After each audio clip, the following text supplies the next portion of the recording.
Nzuri sana Esther, na kushukuru kwa kutuunganisha vyema na msikilizaji wetu ambaye anatusikiliza kupitia masafa mbalimbali ya Radio Maria Tanzania hapa bara pamoja na visiwani.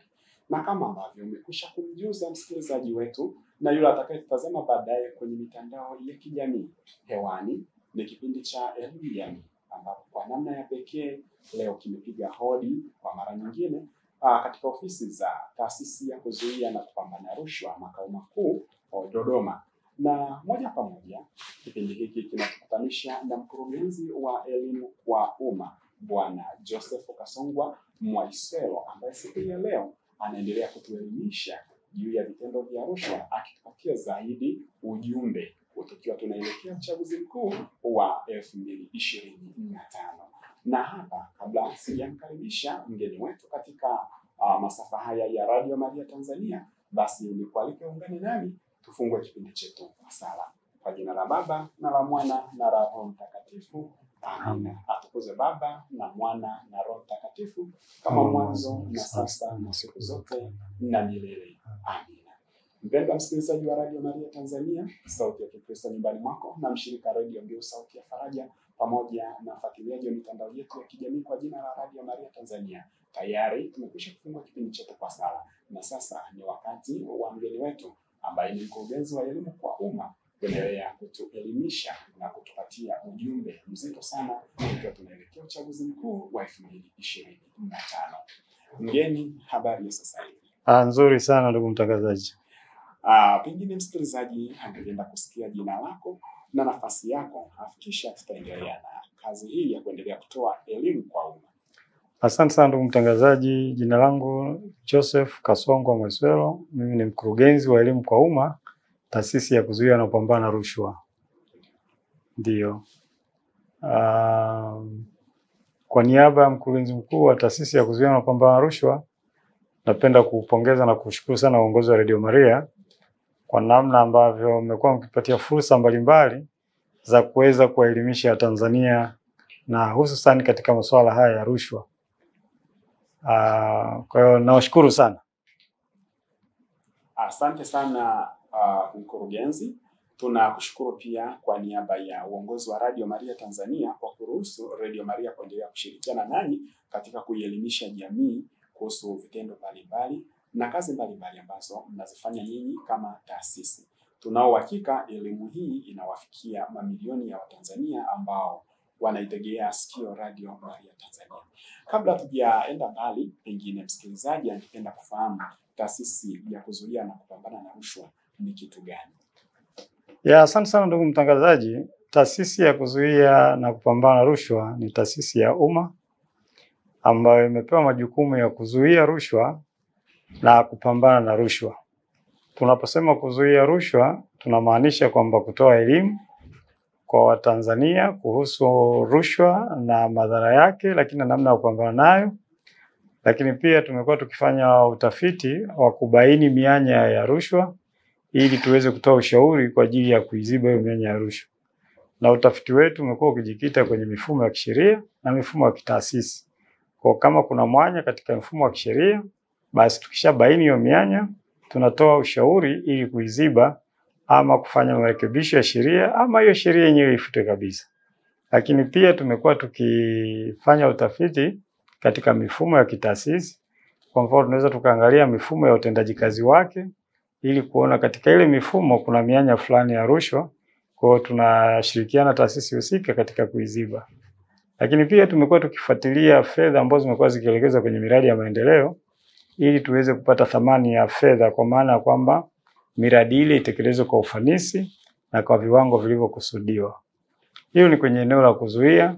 Lakini pia hivi karibuni tumeanzisha program ya TAKUKURU Rafiki ambayo tunakaa pamoja na wananchi katika maeneo yao ili kubaini kama kuna kero zote ambazo zimekuwa zikiwasumbua ambazo zikiachwa ziendelee zinaweza zikasababisha vitendo vya rushwa. Na hii program katika kushirikiana nao, basi wananchi wanaibua wenyewe namna ya kuiondoa hiyo kero kwa kushirikiana wao wenyewe, lakini pia inawezekana kukawa na taasisi ambayo inahusika. Mfano labda kero ni upatikanaji wa maji Kwa tutawakutanisha na watu wa huduma, kwa maana kwamba wanaohusika na masuala ya maji, ili waweze kuondoa kero ya pale. Kwa hiyo ni katika upande wa kuzuia. Upande wa kupambana ni pale ambapo tunapokea malalamiko kutoka kwa wananchi mbalimbali wakilalamikia labda kuna mtu amejihusisha na vitendo vya rushwa au ametenda kinyume na sheria kwa mujibu wa sheria ya kuzuia na kupambana na rushwa. Sasa tukishapokea malalamiko hayo, ndugu mtangazaji na Watanzania kwa ujumla, huwa tunachunguza ili tuweze kuona kama hayo malalamiko yanaingia katika vifungu vya sheria, kwa sababu mwisho wa siku lazima tenda mahakamani. Tunapobaini kwamba vimekiuka, basi tunachunguza kutafuta ushahidi, na ushahidi tunaotafuta ni ule ushahidi usiotia shaka, kwa sababu tunatakiwa kupeleka mahakamani, na mahakamani tunatakiwa kuthibitisha kosa lolote pasipo shaka yoyote. Kwa hiyo hivyo ndivyo tunaofanya, lakini kwa mujibu wa sheria tunapokuwa tumekamilisha uchunguzi, kama tuhuma ni ya kifungu cha 15, basi sheria imeipa mamlaka TAKUKURU kwenda mahakamani moja kwa moja. Lakini kama vifungu vingine ndivyo vimekiukwa, basi baada ya uchunguzi jalada linapelekwa kwa mkurugenzi wa mashtaka ambaye DPP, ili akafanye tathmini ya ushahidi uliokusanywa, na akiridhika kwamba ushahidi uliokusanywa ni sawa kwa mujibu wa sheria, basi anatoa kibali cha kwenda mahakamani. Kwa ndivyo tunavyofanya kazi sisi taasisi ya kuzuia na kupambana na rushwa. Asante sana kwa utangulizi huo ambao ni mzuri sana, ambapo utangulizi huu unamfanya msikilizaji na anayetazama basi apate kuelewa zaidi juu ya taasisi hii ya kuzuia na kupambana na rushwa kwa maana ya TAKUKURU. Mpendwa msikilizaji wa Radio Maria Tanzania, sauti ya Kikristo nyumbani mwako, na mshirika Radio Mbiu sauti ya Faraja Kagera. Hewani ni kipindi cha Elimu Jamii, na mada ikiwa ni ujumbe kuelekea uchaguzi mkuu wa 2025. Ninakualika ushiriki nasi kwenye kipindi hiki kwa kutuma ujumbe mfupi wa maandishi. Unaweza kutoa maoni au kuuliza swali kupitia nambari ya simu 0734 069967, 0734 069967, au unaweza kupitia kwenye mtandao wetu wa kijamii wa Facebook kwa jina la Radio Maria Tanzania, ambapo utakutana na chapisho la kipindi hiki na utaweza kuandika pale maoni yako au swali lako, na maoni yako na swali pia yatasomwa hapa hewani na mkurugenzi ataweza kutoa ufafanuzi juu ya maoni yako au swali lako. Siku ya leo ninakusihi msikilizaji, usipige simu. Tuma ujumbe wa maandishi kupitia nambari ya simu ambayo nimekutajia au kupitia chapisho ambalo lipo kwenye mtandao wa Facebook wa Radio Maria Tanzania. Mkurugenzi, sasa hivi tunaelekea uchaguzi mkuu wa 2025. Ndiyo. Na kwa chaguzi nyingi zilizopita imesadikika kwamba kuna vitendo vya rushwa vingi vimekuwa vikitokea na vikifanyika. Na leo ni kipindi maalum. Ni ujumbe gani ambao kama taasisi ya kuzuia na kupambana na rushwa mnautoa kwa jamii ili kuhakikisha vitendo hivi vya rushwa havitokei tena kwa mwaka huu wa 2025? Karibu. Asante sana ndugu mtangazaji, lakini pia niwapongeze sana watazamaji wasikilizaji wa Radio Maria kwa jinsi ambavyo wamekuwa wakishiriki kamilifu katika kipindi hiki cha elimu ya jamii. Sasa umeuliza swali kuhusiana na uchaguzi na rushwa. Kwanza kabisa ni vizuri Watanzania waelewe kwamba hiki ni kipindi cha uchaguzi ambapo tunaenda kumchagua rais, mbunge na diwani. Na kwa nini tunachagua hawa viongozi? Ni kwa sababu lengo kubwa la serikali ambayo itaundwa baada ya uchaguzi ni kwa ajili ya ustawi wa wananchi, yani maendeleo ya Tanzania. Kwa hivyo tunapoenda kufanya uchaguzi tuongozwe na lengo hilo la kwamba tunachagua wa viongozi ambao watasimamia na watashirikiana na sisi katika kuleta maendeleo katika nchi yetu. Sasa kwa bahati mbaya ni kwamba rushwa inaweza ikasababisha tusiwapate viongozi ambao watatuletea maendeleo. Kwa hiyo rushwa ni kitu ambacho hakiwezi kuvumilika. Na kwa mujibu wa serikali ni kwamba serikali haivumilii rushwa. Sasa Watanzania tunapoelekea kwenye uchaguzi huu tunapaswa kuwa makini sana katika namna ya kuchagua viongozi, kwa sababu lengo la uchaguzi huu ni maendeleo yetu. Kwa hivyo tusipokuwa makini tutachagua viongozi ambao si wema. Na hili nalisema kwa sababu kuna ibara ya 8 ya Jamhuri ya Muungano wa Tanzania inasema serikali itapata mamlaka kutoka kwa wananchi. Kwa maana yake ni kwamba uchaguzi huu ni fursa kwa Watanzania kuwapa mamlaka viongozi ambao watakuwa ni waadilifu, lakini wataleta maendeleo katika nchi yetu. Na hili nalisema kwa sababu tusipothamini kura hizi ambazo hiki kitambulisho cha mpiga kura ambacho ndicho kinachotupa mamlaka ya kwenda kuchagua, tusipoithamini ile thamani ya kura, basi tunaweza tukafanya uchaguzi kwa mazoea. Na ni kitu ambacho ningependa sana kuomba Watanzania kwamba tusifanye uchaguzi kwa sababu tu tumefika katika kipindi cha uchaguzi, bali tufanye uchaguzi kwa sababu tunataka maendeleo. Kwa nini nalisema hivi ndugu mtangazaji? Ni kwa sababu katika nchi yetu uchaguzi unafanyika kila baada ya miaka 5. Kwa hivyo tukifanya kosa katika mwaka huu 2025 kwa kuchagua watu wasiofaa, yani kwa maana wala rushwa au wasioadilifu, hawa ni watu watakao tuletea umaskini. Kwa hiyo tutaumia katika kipindi cha miaka 5 mpaka mwaka 2030 tena. Lakini tukifanikiwa kuitumia vizuri kura yako au kura yangu, alafu ukaenda ukamchagua mtu ambaye ni mwadilifu na asiyependa rushwa, uwe na uhakika kwamba katika miaka 5 kuanzia 2025 mpaka 2030, basi tutakuwa tunazungumzia habari ya maendeleo katika nchi yetu. Kwa hiyo ndio ujumbe mkubwa ambao tunawapa Watanzania kwamba hiki ni kipindi muhimu sana na ni fursa muhimu sana kwa Mtanzania kujitathmini na kutathmini wagombea. Kama je, huyu mgombea ni kweli anaweza akatuletea maendeleo? Je, anaweza akatushirikisha si wananchi na tukapata maendeleo? Je, sio mbinafsi? Kwa haya mambo ni muhimu sana kuyaangalia wakati huu wa kuelekea katika uchaguzi mkuu. Kwa ningependa Watanzania waelewe hilo ndugu mtangazaji. Asante sana.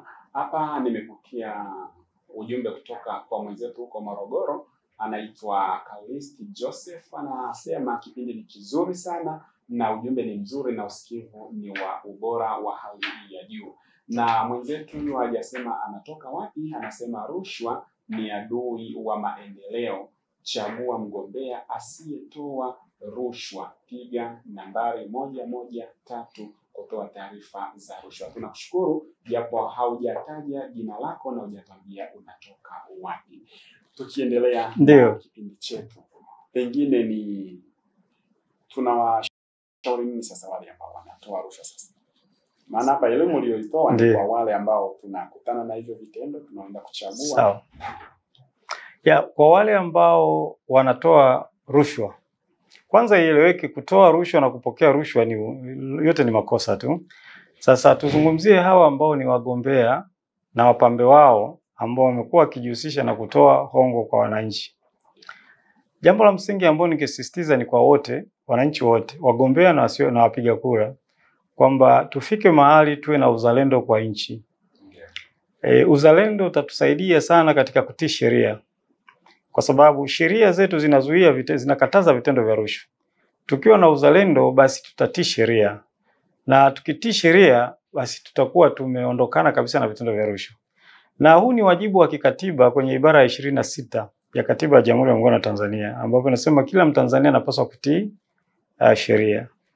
Na pia kwa wale ambao wanatoa hongo kuwapatia wengine, ni vizuri sana kuthamini utu wa watu. Kwa sababu utu wa mpiga kura hauwezi kufananishwa na kiwango chochote cha fedha ambacho kinatolewa. Kwa hivyo waache hizo tabia kwa sababu zinatweza utu wa watu. Lakini pia wale wanaopokea, sina uhakika kama wanaelewa kwamba wanaotoa hongo wamewaweka kama bidhaa ya kununuliwa. Kwa hivyo nao wanayopokea hongo sikubali kuwa bidhaa kununuliwa. Na hii bidhaa mtu anakupigia thamani ya shilingi 5,000, 10,000, ambao ni sana kununua nyanya tu. Sasa siamini kwamba mpiga kura una thamani kiasi hicho cha kwamba ufananishwe na bidhaa. Kwa hiyo sikubali kabisa mgombea anapoleta hela mwambie rudi na hela zako. Ndio maana katika kipindi fulani niliona watu wanamkatalia mgombea kwamba si hataki hela zako. Nadhani huo ndio uzalendo wa kiwango cha juu cha kukataa fedha au aina ya kitu chochote ambacho kinachotolewa na mgombea ili akushawishi umpigie kura. Kilicho muhimu katika mambo haya ni kuangalia sera za vyama vya siasa. Kwa sababu yale ndio maandishi ambayo tutakuja kuwauliza kwamba au kuwahoji kwamba uliahidi hiki lakini ukutekeleza. Tuepuke na hizi ahadi ambazo wakati fulani ukizitafakari unaona kabisa kwamba hazitekelezeki. Kwa hiyo ni lazima wapiga kura mtambue kwamba kila chama kimetoa ilani ya kila eneo. Kama ni kwenye afya, chama kinasemaje? Kama ni kwenye elimu, chama kinasemaje? Kwa hiyo nitoe wito pia kwa wapiga kura kusoma ilani za vyama vya siasa ili waweze kujua kwamba hivi vyama vimeahidi nini kwa wananchi kama watapata uongozi. Lakini kwa ujumla na kwa msisitizo mkubwa sana, rushwa isitumike kama kishawishi cha mtu kubadilisha fikra ya kumchagua mtu hata kama hafai. Natamani sana Watanzania tuwe na uzalendo kwa nchi, tuipende nchi yetu na tusikubali kabisa kutumika kupitia hivyo vitendo vya rushwa. Na hawa wapambe wanaotumia wagombea pia watambue kwamba hicho kitu hakifai. Na kama nilivyosema kwamba taasisi ya kuzuia mapambano na rushwa pia inachunguza, basi kila taarifa ambayo tutakuwa tukiipokea tutafanya uchunguzi na tukipata ushahidi basi mtu atafikishwa mahakamani ili akapate adhabu yake kwa kitendo alichokifanya. Asante. Na kwa vipindi vilivyopita vya elimu jamii vya Radio Maria Tanzania tuliona takwimu nyingi za taasisi hii ikiwa ni juu ya kupambana na rushwa katika nchi mbalimbali. Bila tukitazamia upande wa uchaguzi, zimepita chaguzi nyingi za chaguzi kuu na chaguzi ndogo zile za serikali za mitaa. Kama taasisi ya kuzuia na kupambana na rushwa, kwa chaguzi zilizopita tumefanikiwa kwa kiasi gani kuzuia vitendo hivi vya rushwa? Asante sana ndugu mtangazaji. Kama nilivyosema kwamba majukumu yetu ni kuzuia na kupambana na rushwa. Sasa kwenye eneo la uchaguzi kitu ambacho kinakosekana sana ni mwendelezo wa yale malalamiko yanayotolewa na wananchi. Kwamba wananchi wanapotoa malalamiko basi kumekuwa na ugumu sana wa wananchi hao tena kuendelea kutoa ushahidi.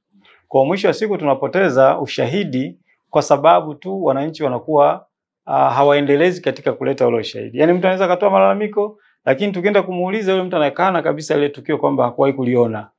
Kwa hiyo sasa baada ya kuona hivyo tukaona tuelekeze nguvu sana katika kuzuia.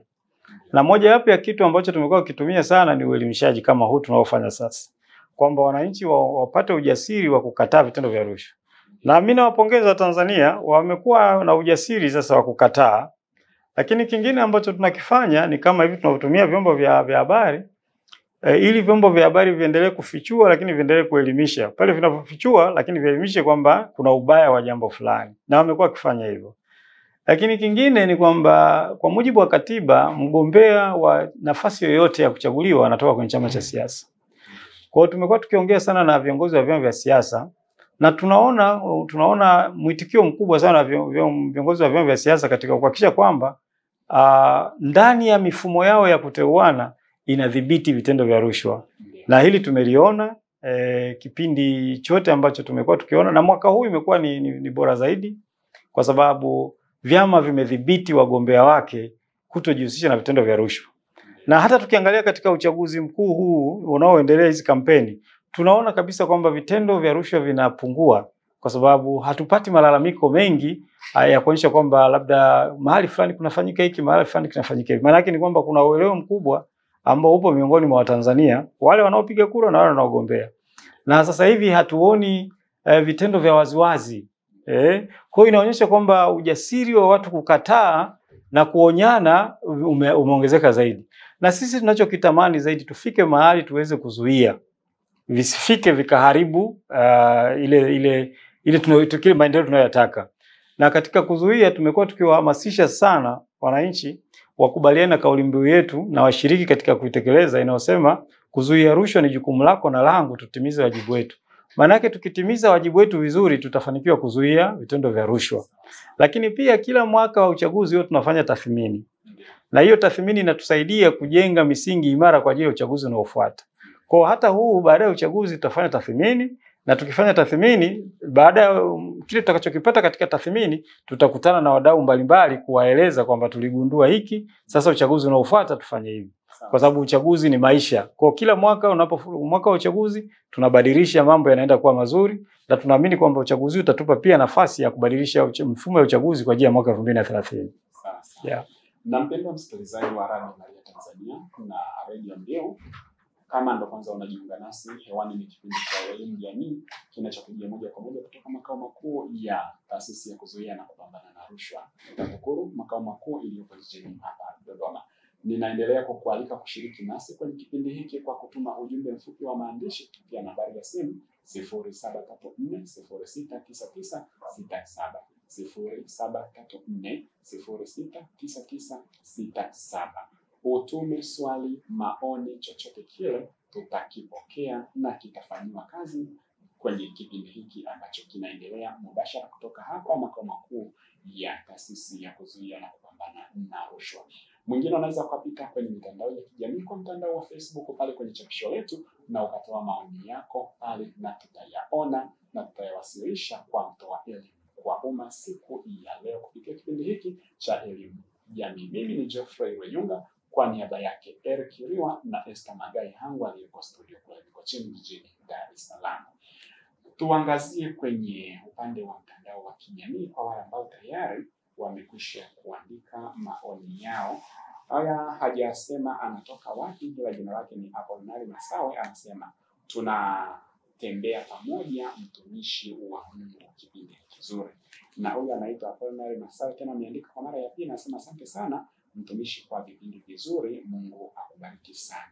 Tunaendelea kupokea maoni kupitia mtandao huo, lakini tukiangazia kwenye upande wa jumbe za kawaida, tunatazama ndugu yetu anaitwa Jafari Ramadhani kutokea kule Jimbo Kuu Katoliki Mwanza Nyamagana. Anasema ni kweli kabisa, nampongeza mchambuzi wetu wa TAKUKURU, anachosema ni kweli kabisa. Na mwenzetu hajataja anatoka wapi, hajataja jina lake, ila yeye anatokea Jimbo Katoliki Njombe. Anasema rushwa ni adui wa haki, na anaitwa Kilian kutoka Njombe. Na mwingine anasema rushwa inarudisha maendeleo nyuma. Anaitwa Malekela kutoka Kibaha kule mkoani Pwani. Na mwingine anasema tumsifu Yesu Kristo milele amina, rushwa ni adui mkubwa wa haki, tuwe makini wapokea rushwa na watoa rushwa. Na huyo ndugu yetu anaitwa anasema ndugu wapiga kura, rushwa ni adui wa maendeleo ya nchi yetu. Hebu tujiulize, mgombea anatoa rushwa ili apigiwe kura, kwani yeye hizo gharama anazotumia atazirudishaje? Ndio. Karibu. Asante, nimefurahi sana Watanzania wanaonyesha kwamba wanaichukia rushwa. Na ni kweli kabisa kwamba rushwa ni adui wa haki. Na wakati wa uchaguzi, haki ambayo tunaizungumzia ni haki ya kumchagua kiongozi anayefaa. Maana yake ni kwamba rushwa inaweza kukufanya ukafikiri tofauti na ulivyofikiri jana.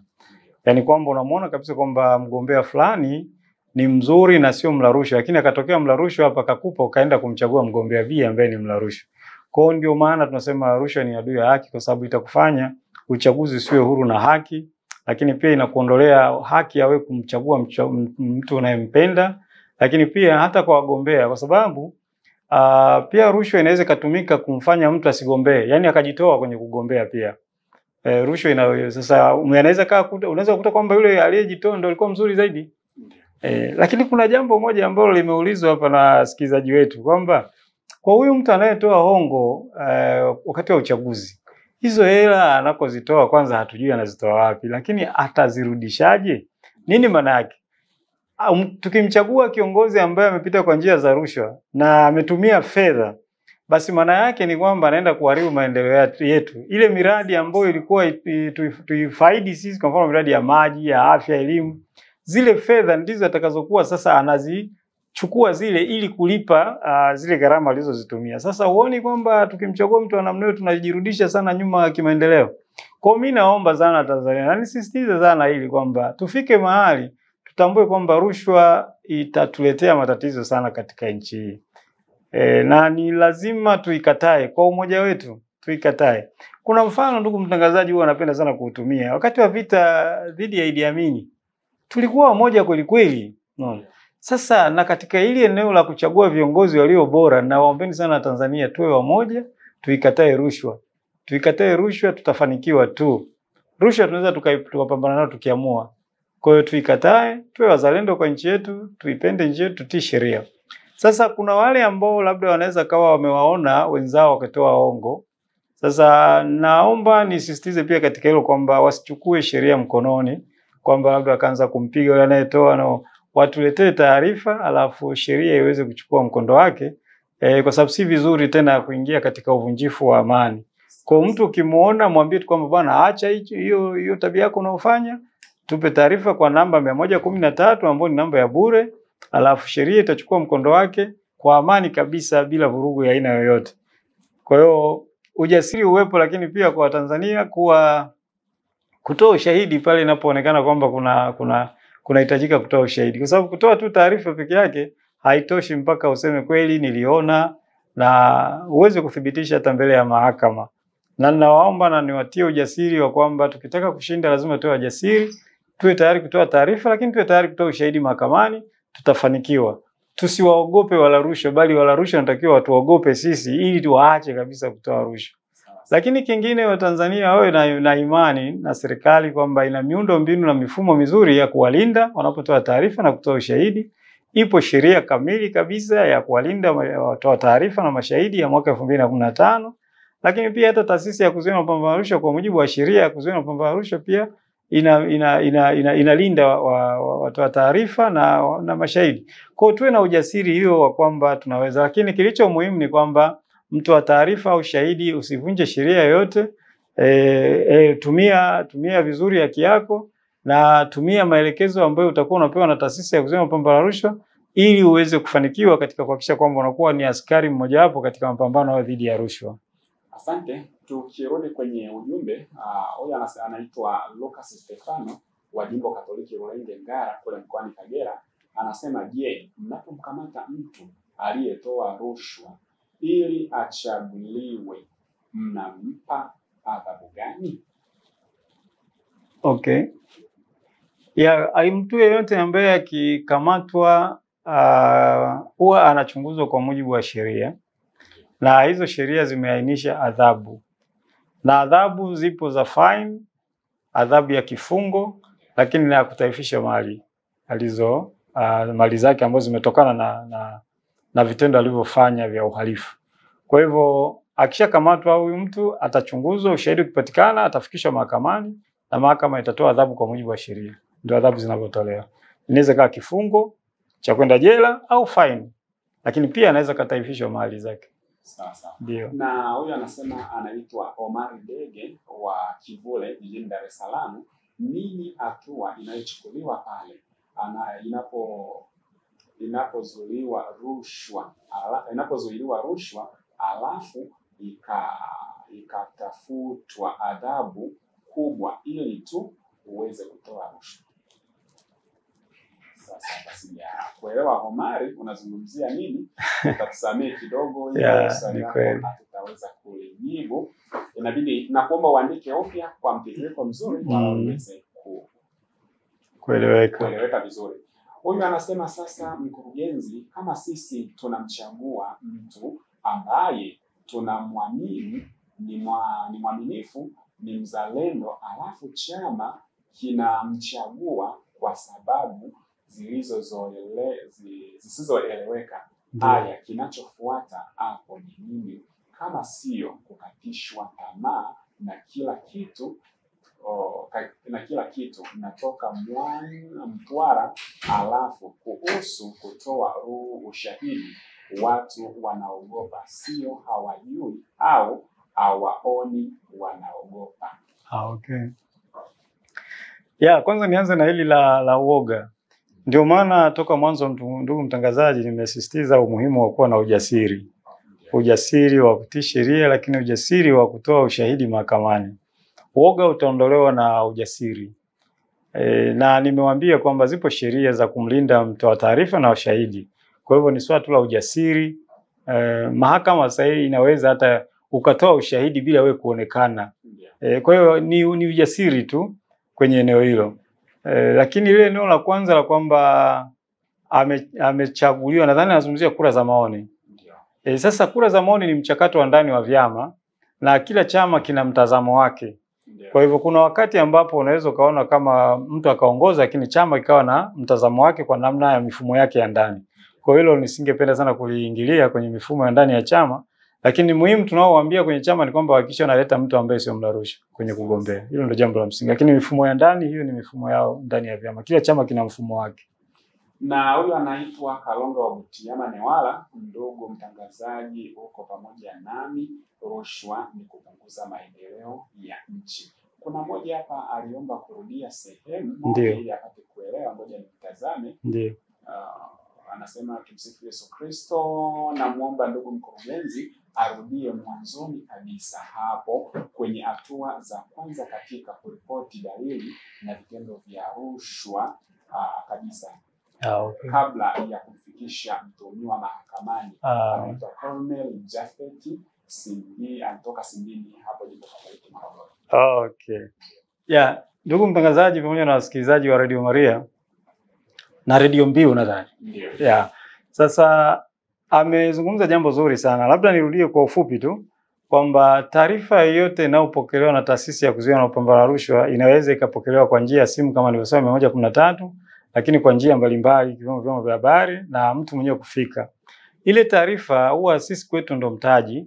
Kwa ile ndio taarifa ambayo tunaanza kuifanyia uchunguzi. Tunapofanya uchunguzi tunatafuta ushahidi. Kwa mfano umeleta taarifa za kwamba kuna mgombea fulani anatoa hongo. Kwa ile taarifa tunaanza kuichambua kuangalia ni kifungu gani cha sheria kilichokiukwa, ili tuweze kupeleka mahakamani kwa mujibu wa kifungu hicho na kukithibitisha matakwa ya kifungu hicho. Kwa hiyo tukishabaini kwamba labda ni kifungu cha 15 kwa mfano cha sheria ya kuzuia na kupambana na rushwa, basi ushahidi tunaokusanya ni kwa ajili ya kuthibitisha kifungu cha 15. Kwa ule ushahidi sasa tunapokuwa tumeupata, tunaanza kuupima pia kama je ule ushahidi unatosha kupeleka mahakamani au la. Tunapogundua kwamba hautoshi kupeleka mahakamani, basi tunapeleka kwenye mamlaka za nidhamu. Na kwenye upande wa mambo ya siasa haya, mamlaka za nidhamu ni makatibu wakuu wa vyama vya siasa. Kwa hiyo tunawapelekea ili waweze kutoa uamuzi wenyewe huko. Na mojawapo ya uamuzi huwa ni kuwaondoa katika kugombea, wanafanya hivyo. Sasa tunapogundua kwamba ushahidi huu unatosheleza kwenda mahakamani, ndipo tunapeleka sasa mahakamani ili tukathibitishe hilo kosa. Sasa tukifika mahakamani tunahitaji mashahidi walioona ili waweze wakaiambie mahakama kwamba ni kweli sisi tuliona tuliona 1 2 3 akitenda kosa mshtakiwa. Kwa hao ndio tunawahitaji sana ujasiri wao ili wafike mahakamani kuthibitisha lile kosa ambalo tunakuwa tumeshalichunguza. Na kama mahakama itamkuta hatiani basi itampa adhabu kwa mujibu wa sheria. Kwa ndivyo mchakato unavyokwenda mpaka kufikia kutoka kuanzia kupokea malalamiko mpaka mtu anaadhibiwa. Sasa hii yote inamhitaji huyu mwanadamu Tanzania ili ujasiri wake utusaidie katika kuhakikisha kwamba huyu mtu aliyetenda kosa anapewa adhabu kwa mujibu wa sheria. Kwa ndivyo mchakato unavyokwenda mpaka kufikia kutoka kuanzia kupokea malalamiko mpaka mtu anaadhibiwa. Sasa hii yote inamhitaji huyu mwanadamu Tanzania ili ujasiri wake utusaidie katika kuhakikisha kwamba huyu mtu aliyetenda kosa anapewa adhabu. Sawa. Na ndugu mkurugenzi, ni rudi huku kidogo, imekwepo dhana ya kwamba taasisi nyingi za serikali zinashindwa kufanya kazi yake ipasavyo. Sasa tukiangalia kwenye taasisi ambazo zinakuwa kazi yake kubwa ni kuzuia au kudhibiti vitendo fulani, mfano kiwa pamoja na vitendo vya rushwa, wanashindwa sana kufanya kazi yake vizuri wakiwa na hofu kwamba serikali inayoongoza ni ya chama tawala. Kwa pia inakuwa ni ngumu kidogo kufanya udhibiti au kufanya tuzungumzie udhibiti wa baadhi ya vitendo kwa baadhi ya viongozi ambao wanatokana na chama tawala wakiwa na hofu ya kwamba wataondolewa kwenye nafasi zao. Lina ukweli ndani yake? Ni watoe hofu wa Tanzania kwamba ukweli huo haupo. Kwanza, kwa mujibu wa kifungu cha 5 cha sheria ya kuzuia na kupambana na rushwa, taasisi ya kuzuia na kupambana na rushwa ni taasisi huru. Ndio. Ni huru kabisa. Na inatekeleza majukumu yake kwa mujibu wa sheria. Kwa hakuna maelekezo yoyote ambayo yanatolewa kwa ajili katika kufanikisha au kutekeleza majukumu ya taasisi ya kuzuia na kupambana na rushwa. Taasisi hii inatekeleza majukumu yake kwa mujibu wa sheria. Watu wakileta malalamiko basi wawe tayari katika kutoa ushahidi ili tuweze kumpeleka mtu anayetuhumiwa mahakamani. Na tunapotekeleza majukumu haya wa Tanzania ni vyema wakajua kwamba tunalinda sana heshima na utu wa mtu. Ndiyo. Na tunatekeleza majukumu haya kwa mujibu wa sheria. Sheria inatutaka tupate ushahidi kwa namna gani, ndivyo tunaofanya mpaka tunapata ushahidi. Kwa hiyo hakuna mahali ambapo unaweza kusema kwamba taasisi hii kuna mahali labda inaingiliwa, hapana. Ndio. Ni mtu yeyote ambaye atatuhumiwa mbele ya sheria, kwa maana ya kwamba vifungu vya sheria vilivyo kwenye sheria kuzuia kupambana na rushwa, huyu ni mtu ambaye tunamchunguza bila shida yoyote. Tunafanya kazi kwa mujibu wa sheria na hakuna kuingiliwa. Sawa sawa. Basi ni kushukuru tutumie sana cha kuchagua viongozi wa nchi yetu kwa muda wa miaka 5 ijayo. Na nawaomba sana tuongozwe na lengo kuu la serikali ambao ni maendeleo, kwamba tunachagua viongozi ambao kwa umoja wetu tukishirikiana nao watatuletea maendeleo. Tusichague viongozi ambao watatuletea matatizo, na tuwe makini katika kuchagua viongozi pia wenye maadili. Tuchague viongozi wazalendo wasiojihusisha na vitendo vya rushwa, kwa sababu tutambue kwamba hizi fedha tunazotumia kuna wakati ambapo sisi tutaingia hasara ili wao waweze kulipia zile gharama walizotumia katika uchaguzi. Lakini pia tutambue kwamba kura hii tulionayo mikononi mwetu wapiga kura ina thamani kubwa sana kwa mustakabali wa nchi yetu. Na tutambue kwamba mamlaka tunayoyahamisha kupeleka kwa wale tunaowachagua, hatutakuwa na mamlaka tena ya kuyarudisha mpaka tena miaka 5. Kwa hivyo tuchague viongozi kwa uangalifu na kwa uzalendo mkubwa na kwa utii mkubwa sana, tukizingatia hatima ya nchi yetu. Na niwaombe sana Tanzania kwamba katika kipindi hiki cha uchaguzi, kila mtu ambaye anahusika na uchaguzi, awe ni kusimamia uchaguzi, awe ni kupiga kura, awe ni kugombea, azingatie sheria ili uchaguzi uweze kufanyika kwa uhuru na haki, sio gubiko na vitendo vya rushwa. Huo ndio ujumbe wangu ambao ningependa kuwapatia Tanzania. Asante sana, ni kushukuru sana mkurugenzi kwa nafasi yako ambayo umeitoa kwa Radio Maria Tanzania, ikiwa lengo kubwa ni kuelimisha jamii kuhusu vitendo vya rushwa, hasa tunapoelekea uchaguzi mkuu wa 2025. Tunaiombea taasisi na wewe pia tunakuombea ile kazi yake iendelee kuzaa matunda ambayo ni bora na ya kuleta mageuzi makubwa katika serikali yetu ya Jamhuri ya Muungano wa Tanzania. Amina, amina. Na msikilizaji wa Radio Maria Tanzania, sauti ya Kikristo nyumbani mwako na mshirika radio ndio sauti ya Faraja Kagera. Tunakushukuru sana kwa kuungana nasi kwenye kipindi hiki cha elimu jamii, ambapo leo tukiangazia mada isemayo ujumbe wa taasisi ya kuzuia na kupambana na rushwa, yani TAKUKURU, kuelekea uchaguzi mkuu wa 2025. Tulikuwa naye mkurugenzi wa elimu kwa umma Bwana Joseph Kasongwa Mswelo kutoka makao makuu ya taasisi ya kuzuia na kupambana na rushwa hapa jijini Dodoma. Jina langu ni Geoffrey Weyunga, mwandishi wa Radio Maria Tanzania Jimbo Kuu Katoliki Dodoma, na kwa karibu nikishirikiana naye ndugu Erki Riwa. Basi tufunge kipindi chetu kwa sala. Kwa jina la Baba na la Mwana na la Roho Mtakatifu. Amen. Tunaukimbilia ulinzi wako mzazi mtakatifu wa Mungu, usinyime tukiomba katika shida zetu. Tuokoe siku zote tukiwa kwa hatarini. Bikira mtakatifu. Amen. Kwa jina la Baba na la Mwana na la Roho Mtakatifu. Amen. Msikilizaji wa Radio Maria Tanzania na Radio Mbiu, sasa ni wasaa wa kurudisha studio kuu Mikocheni jijini Dar es Salaam kwa vipindi vinavyoendelea, ambapo kwa namna ya pekee dereva wetu kule alikuwa ni Esther Magai Hangu, na ataendelea kuwa dereva wako kwa vipindi